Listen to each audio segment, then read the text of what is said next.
iki knygos pasirodymo gyvenau ramiai. Rašiau keletą knygų apie, reiškia, seniausią lietuvių literatūrą, chrestomatiją ir kartu istoriją įdėjau.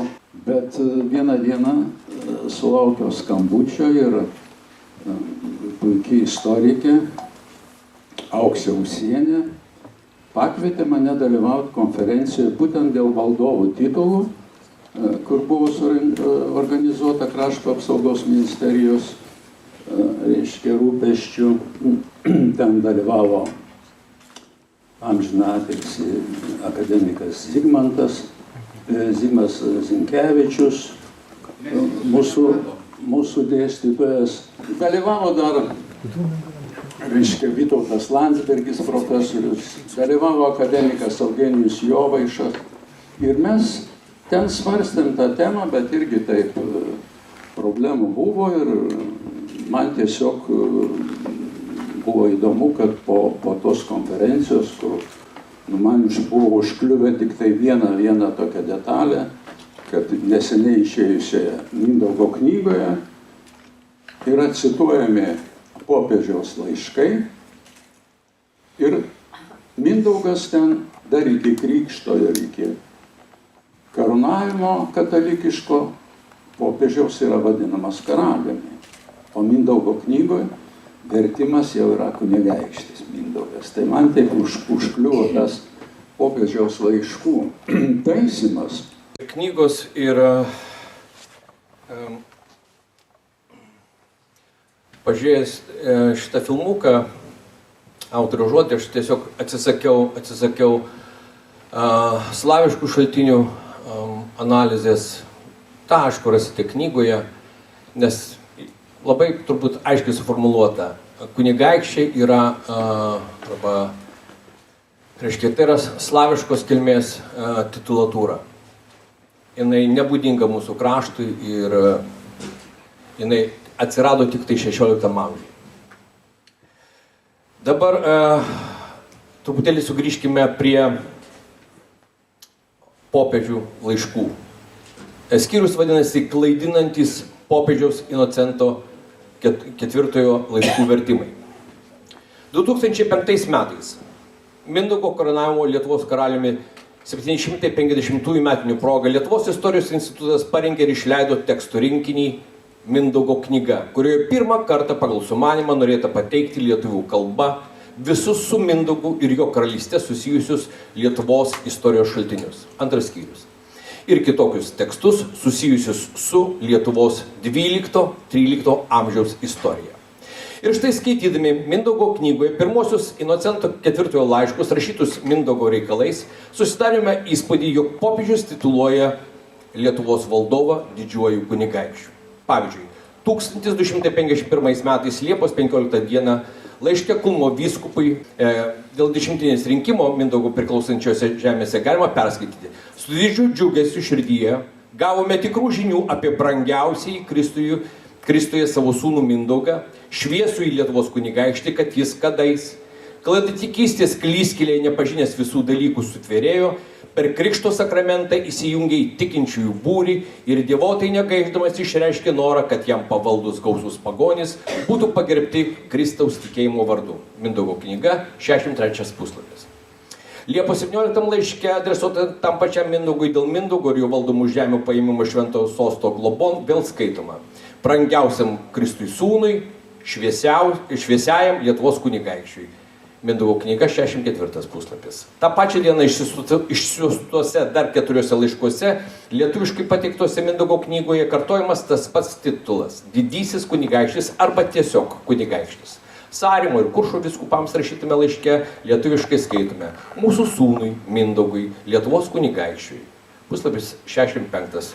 Ten pakartota rašte Kulmo vyskupui Mindaugui, Lietuvos kunigaikščiui.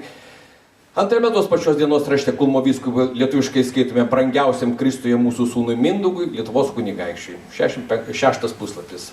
Dar viename rašte tam pačiam vyskupui brangiausiasis Kristuje mūsų sūnus Mindaugas, šviesusis Lietuvos kunigaikštis. Puslapis 66. Viskas atrodo tvarkingai, bet mes jau žinome, kad Mindaugas to meto slaviškose tekstuose niekur netituluojamas kneziumi, atseit kunigaikščių, o tik nekrologinėse žinutėse pavadintas Velyki knes, didis knezius. Iš kur popiežiaus laiškuose galėjo atsirasti rytų slavų titulatūra? Ieškodami atsakymų į logišką klausimą, susiraskime tų pačių popiežiaus raštų teksto originalo kalba. Tai yra lotyniškai. Ir kągi mes matome. Nė viename iš jų Mindaugas nėra pavadintas kunigaikščiu, tai yra dux. Visur jis rex, kitaip sakant, karalius. Panašią titulo metamorfozę lietuviškose vertimuose patyrė ir Mindaugo valdoma karalystė. Skaitydami Mindaugo knygą savo akimis matome, kad ne tik rex karalius pavirsta kunigaikščiu, bet ir regnum karalystė verčiama kuo tik nori, bet jokių būdų ne karalystė. Pavyzdžiui, popiežiaus laiške Mindaugui 1251 metais Liepos 17 diena aiškiai parašyta Regnum Lituania. Tai yra Lietuvos karalystė priimame Švento Petro teisėn ir nuosavybėn. Dabar žiūrėkime lietuvišką vertimą Mindaugo knygoje. Čia neliko Lietuvos karalystės nė kvapo, o jos vietoje atsirado Lietuvos kraštas. Cituoju, Lietuvos kraštą priimame Švento Petro teisėn ir nuosavybėn. Mindaugo knyga, 64 puslapis. Tas pats vertimo metodas panaudojamas ir toliau. Lotyniškai popiežius Inocentas IV rašo. Aš praleidžiu lotynišką citatą ilgesnį, nes nesu stiprus lotynų kalba. Vertime Regno karalystė vėl dingsta ir atsiranda lietuviškas kraštas. Cituoju, griežtai visiems draudžiame, lygi būsi ištikimas apaštalų sostui, kliudyti ar trukdyti tau valdyti minėtą kraštą ir žemės. Mindaugo knyga, 64 puslapis. Kasgi čia darosi? Nesąmonė būtų manyti, kad puikus vertėjas Darius Antanavičius, vertęs cituotus popiežiaus laiškus iš lotynų kalbos į lietuvių kalbą, nežinotų, ar netyčia būtų išvertęs lotyniškai rex karalius į kunigaikštį, o regnum karalystė į kraštą. Apibūdindamas lotyniškus šaltinius, vertėjas pabrėžia, kad visus aktus stengtasi versti iš geriausių, kuo naujesnių mokslinių leidinių. Ties kiekvienu aktu atskirai pažymima, kur paskutinį kartą publikuotas originalas lotynų kalba. Dėl vertimo pasakytina, kad tiesiogiai su Mindaugu susijusių aktų tekstai, popiežių bulės paties Lietuvos karaliaus dovanojimai, išversti visi, išskyrus popiežių bulių kolaboracinių formulių dalis, kurios praleistos, nes neteikia jokios istorinės informacijos, juoba, kad dėl sustabarėjimo ir juridinio įprastumo jos dažniausiai būdavo praleidžiamos net pačiose Vatikano registrų knygose, kurių dėka daugelis šių aktų ir pasiekimų sudienas. Mindaugo knyga, 25 puslapis. Gaila, kad šitaip detaliai nusakant vertimų šaltinius ir jų leidinių kokybę, vis dėlto nieko nepasakoma apie gana keistus titulų vertimus. Nors netgi vardų patikimo principas nusakomas labai aiškiai. Verčiant tekstus šiam leidiniui vardai net statomi. Paliekama taip, kaip yra originale. Mindaugo knyga, 25 puslapis. Kodėl titulai nepaliekami taip, kaip yra originale? Lieka neaišku. Atvirai pasakius, šitokie popiežių aktų ir laiškų vertimai prilygsta istorinių šaltinių falsifikacijai arba švelniau tarus lietuvių skaitančiosios visuomenės klaidinimui. Juk lotyniškas bet kurio dokumento tekstas leidinyje nepateikiamas ir lietuviams skaitytojams nėra galimybės čia pat pasitikrinti ir išsiaiškinti, kad vertimai dėl kažkokių neaiškių priežasčių iškraipo popiežiaus vartojimus terminus. Jeigu mums istorinių šaltinių leidinyje pateikiamas popiežiaus bulės tekstas, mes norime ir turime teisę žinoti, ką ir kokiais žodžiais parašė popiežius. Deja, lotyniškų tekstų leidinyje nėra, o akademiniai moksliniai leidiniai lotynų kalba eiliniams skaitytojams sunkiai pasiekiami ir vargu, ar jis imsis specialiai jų ieškoti senųjų leidinių lentynose ar mokslinėse bibliotekose. Vertimo sukurtas mitas taip ir liks lietuvių skaitytojų atmintyje, pavirtęs klaidinančių standartų, esą popiežius nuo pat pradžių Mindaugą vadina kunigaikščiu, o ne karaliumi. Jeigu leidinio sudarytų įsitikinę, kad popiežius Inocentas IV klydo, tituluodamas minėtuose raštuose Mindaugą karaliumi rex, o Lietuvos karalystę regnum. Jie galėjo savo įsitikinimus išdėstyti publikacijų komentaruose. Deja, jie to nepadarė. Jiems matyt atrodė, kad jie tiksliau suvokia popiežiaus dėstomus dalykus ir nutarė patvarkyti popiežiaus vartotus terminus savo pačių nuožiūrą. Nuostabu, kai pagalvojai, kad vis dar turime istorikų, kurie, kaip sakoma, nori būti šventesni už Romos popiežių. Iškart turiu prisipažinti, kad šitos knygos aš jo dar nesu skaitęs, kitą vieną esu storą jo knygą perskaitęs irgi. Tai galiu taip pasakyti, nėra tokių knygų, kuriams nebūtų ką prikišti. Jeigu tokios knygos, kai kas manytų, kad gal tokią knygą žino, bet jie tarpusai pradeda kariauti, turiu galvoje Koranas ir Biblija ar kažkas tai dar. Iš tikrųjų, jeigu tu norėsi būti tobulas, tu nepradėsi dirbti, ne tame reikalas.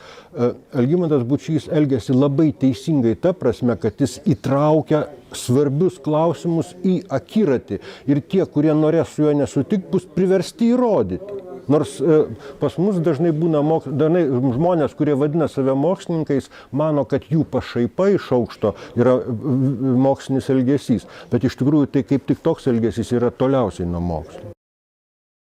Aš čia norėčiau grąžinti nuo temų nuo objekto prie subjekto. Ir manau, kad yra dvi tokios pamatinės daug visokių, bet tarp šitoje vietoje tokios dvi pamatinės skirtingos nuostatos. Tokios noras rezultato, noras vaisiaus, kurį iškart žmogus linkęs savintis ir daryti iš jo kažkokius, tai galų gale daro vieną savo didybę. O kita nuostata yra pažinimas, kuriam rūpi pažinti tikrovę, tiesą. Elkis teisingai ir nesirūpink padariniais. Aš manau, kad pažinime ir Lietuvos pažinime taikyti dėsnį būtina. Tame dėsnį yra imperatyvas ne tik nesirūpink padariniais, bet ir elkis teisingai. Aš manau, kad pažinimas įeina į tą teisingo elgesio, tarkim, akiratį. Reikia prisimti atsakomybę už tiesą, o ne už savimeilę. Iš tikrųjų reikia pasakyti, kad Lietuva karalystė yra labai svarbus, įdomus dalykas. Čia girdėjau jau šiandien pristatymę daug argumentų, bet net jų tiek daug nereikia. Užtenka popiežiaus susirašinėjimo su Rex Gediminu ir užtenka Dlugošo lotyniškai parašytos Lenkijos kronikos, kur iki krikščioniškas Bitinijos valdovas vadinamas Rex, o kaimynas Gediminas, nekrikščioniškos irgi valstybės valdovas, vadinamas Dux, nors popiežius jį vadina Rex. Vat Lenkijos kronikos autorius nerašo Rex kaip popiežius, bet rašo Dux. Vat tau ir visas atsakymas, tai yra informacinis karas ir nieko daugiau.